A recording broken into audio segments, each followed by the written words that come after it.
अशोक जी, कश्मीरी पंडितों की जो समस्याएं हैं, जो उनकी पीड़ा है, इसको लेकर बीजेपी बहुत अरसे से राजनीति करती रही है। लेकिन इन 8 सालों में वो उनके लिए क्या कर पाई और जो किया उसका क्या नतीजा निकला, ये एक सवाल इस समय उठकर खड़ा हो गया है कि क्या बीजेपी जो दावा करती रही है, बीजेपी जो कहती रही है, उसमें वो कुछ कर पाई है। ये अलग बात है कि चुनाव में क्या फायदा होगा, नहीं होगा, चुनाव जीतने के लिए क्या रणनीति शाह ने बना रखी है, मोदी सरकार क्या करेंगे, मनोज सिन्हा आएंगे या जाएंगे, ये दूसरे सवाल है। बुनियादी सवाल पहला तो ये है कि कश्मीरी पंडित क्यों नाराज हैं उसी पार्टी से जो उसके सबसे ज्यादा साथ खड़ी दिखलाई देती थी। पहली बात तो ये है कि कश्मीरी पंडित कोई वोट बैंक नहीं है। इस बात को बहुत क्लियर समझना चाहिए कि कश्मीरी पंडित भाजपा को वोट दें, कांग्रेस को वोट दें, नेशनल कॉन्फ्रेंस को वोट दें, जम्मू कश्मीर का जो व्यापक सिनेरियो है उसमें कोई बड़ा चेंज नहीं पड़ने वाला है। अगर आप देखेंगे तो घाटी के अंदर 4-4.5 हजार कश्मीरी पंडित हैं, जिसमें बच्चे भी शामिल हैं, तो 2-2.5 हजार वोट होगा। और वो इतनी जगहों पे, लगभग 163 जगहों पे बिखरे हुए हैं वो।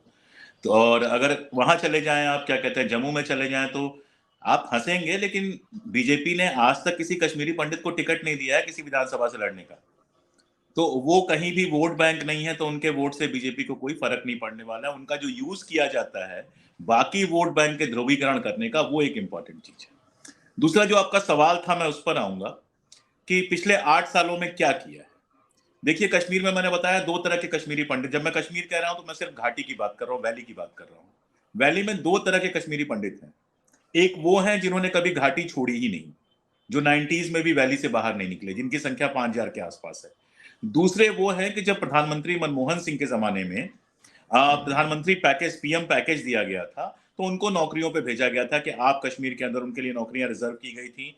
कुछ घर का ये भी एक गलत कंसेप्ट है कि सारे लोग सरकारी घरों में या कैंप्स में रहते थे। ज्यादातर लोग जो हैं उसमें किराए पर लेकर और मुस्लिम मकान मालिकों के घर में ही रहते थे और अच्छे से रह रहे थे, कहीं कोई प्रॉब्लम नहीं थी। ना तो वो कश्मीरी समाज को बहुत डिस्टर्ब कर रहे थे। अपना शनिवार रविवार को जम्मू चले जाते थे, 5 दिन नौकरी करते थे। उसमें एक क्लास था, चूंकि वो जम्मू कश्मीर में पुनर्वास के लिए ही था, तो उसमें एक क्लास है कि उनको घाटी के अलावा कहीं और पोस्टिंग नहीं दी जा सकती। उनकी पोस्टिंग सिर्फ और सिर्फ घाटी में हो सकती। अब 2008 के बाद जो कुछ हुआ और 2008 से ज्यादा 2019 के बाद जो कुछ हुआ, जुलाई 2019 के बाद जो कुछ हुआ, 370 हटाया गया, जम्मू कश्मीर को 2 अलग अलग स्टेट्स में बांट दिया गया, दोनों को केंद्र शासित प्रदेश बना दिया गया। और उसके बाद जिस तरह का दमन हुआ है कश्मीर में, उसके बाद आपकी कश्मीर फाइल जैसी फिल्म आ जाती है। बीच में एक शुरू किया इन लोगों ने कि जिन जमीनों पर कब्जा हो गया है वो जमीनें फटाफट वापस की जाए। उसके लिए जिस तरह की चीजें हुई, पूरे कश्मीरी समाज को इन लोगों ने इस तरह के हलचल में डाल दिया। जो कश्मीर नीति की लोग बार बार बात करते हैं, भाजपा के पास कोई कश्मीर नीति है ही नहीं। भाजपा की एक ही कश्मीर नीति है कि कश्मीर को कैसे बाकी देश में ध्रुवीकरण के लिए उपयोग किया जाए। और इस पूरी प्रक्रिया में पंडितों की जिंदगी नर्क बन गई। आप देखिए, पंचायत चुनाव हुए, पंचायत चुनाव में कई सारे कश्मीरी पंडितों को जिताया गया। जब मैं जिताया गया कह रहा हूं तो इसलिए कह रहा हूं कि 6-7% वोट पड़ा था। और हम जानते हैं किससे कि नामांकन कराया गया, नामांकन कराने के बाद से वो होटल से उनको बाहर ही नहीं निकाला गया और वोटिंग हो गई और 12 वोट, 15 वोट या 2 वोट या 3 वोट में फैसले आ गए। उसके बाद सबसे पहले कश्मीरी पंडित पंच की हत्या हुई थी, जो लंबे समय बाद हुई थी। और उसके बाद आप देखते हैं आउटसाइडर्स के नाम पे ये हत्याएं होनी शुरू हो जाती हैं। और परिणाम सब मिला जुला के ये होता है कि जो कश्मीरी पंडित 90s में भी वहां से नहीं निकले थे, हम जो मैं बार बार नाम लेता हूं, वहां जम्मू कश्मीर संघर्ष समिति जो स्थानीय पंडितों की है, उसके जो अध्यक्ष हैं संजय टिक्कू, कई दिनों तक उनको हाइड आउट में रहना पड़ा क्योंकि जान को खतरा था। जो बड़े आराम से कश्मीरी समाज में रह रहे थे, किसी की दुकान थी, किसी की नौकरी थी, कोई किराए पे रहता था, किसी का अपना घर था, उनके लिए जिंदगी मुश्किल हो गई है। और आज मैं बताऊं, अभी 3-4 महीने पहले मैं वहां पे था और काफी बातचीत हुई, कई जगहों से मैं गया। आज कंडीशन ये है कि लगभग सारे लोग वहां से निकलने की तैयारी कर रहे हैं। बहुत सारे लोगों के यहाँ आप जाएंगे, मैक्सिमम लोगों के यहाँ जाएंगे तो बच्चों को निकाल दिया गया है। बूढ़े माँ बाप हैं यहाँ पे, या बिजनेस अगर मान लीजिए दुकान है तो दुकान चलाने के लिए हस्बैंड वाइफ वहां पे हैं, बच्चों को वहां से निकाल दिया गया है। धीरे धीरे वहां से निकलने की तैयारी हो रही है।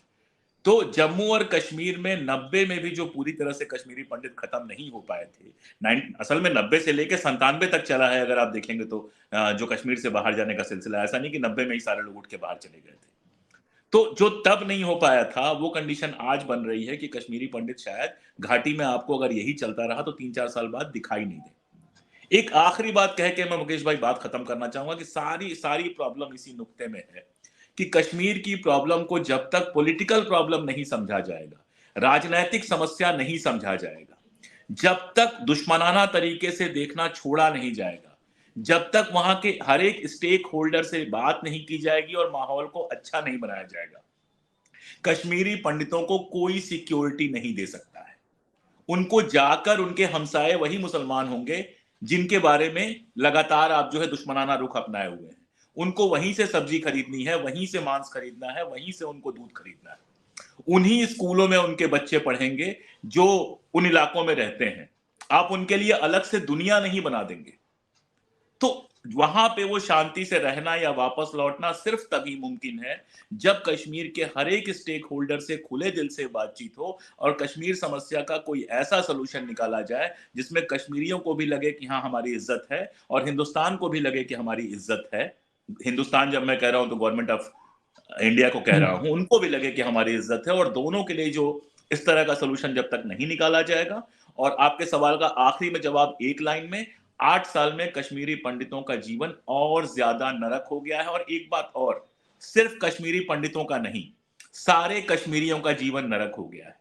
घाटी के अंदर कश्मीरी पंडित के बारे में जब आप बात करते हैं तो आपको कश्मीरी पंडितों और कश्मीरी मुसलमानों, कश्मीरियों की बात करनी पड़ेगी। जब तक आप ये इस तरह से कश्मीरी पंडितों की अलग, कश्मीरी मुसलमानों की अलग बात करते रहेंगे, तब तक लगातार लगातार इस तरह के हालात बनते रहेंगे। और ये मोदी जी नहीं कर रहे हैं, 90 के बाद ही बंदूक से कश्मीर का हल निकालने की कोशिश हो रही है। आज 35 साल से ऊपर हो गए, 33 साल हो गए। 33 साल में कम से कम हुक्मरानों को इतना समझ लेना चाहिए कि बंदूक से कश्मीर का कोई भी हल मुमकिन नहीं है। 62 आतंकवादी बचे हों, चाहे 32 आतंकवादी बचे हों, सवाल यह है कि कितने कश्मीरियों के दिल में गुस्सा पल रहा है, कितने कश्मीरियों के दिल में असंतोष पल रहा है। ये ज्यादा इंपॉर्टेंट है। नंबर कितना आतंकवादियों का है वो इंपॉर्टेंट नहीं है। जब इस समय राज्यपाल महोदय, उपराज्यपाल महोदय कह रहे हैं कि सिर्फ पंडित नहीं मारे गए, इसको धार्मिक नजरिए से नहीं देखना चाहिए। 90 से तो आप लोग लगातार, 90 क्या 1948 से आप लोग कश्मीर को लगातार सांप्रदायिक नजरिए से ही देख रहे हैं और देख देख के वहां ये हालात कर दिए कि ना कश्मीरी मुसलमान की जिंदगी सेफ है, ना कश्मीरी हिंदू की जिंदगी सेफ है। अचानक से आपको अगर ये इल्हाम हुआ है कि इसको सांप्रदायिक नजरिए से ना देखा जाए, तो मैं इसका स्वागत भी कर सकता हूं और इस पर थोड़ा सा निराश भी हो सकता हूं कि आपको 75 साल लग गए ये समझने में कि कश्मीर प्रॉब्लम को सांप्रदायिक नजरिए से देखने की जरूरत नहीं है। नईमा मजूर साहब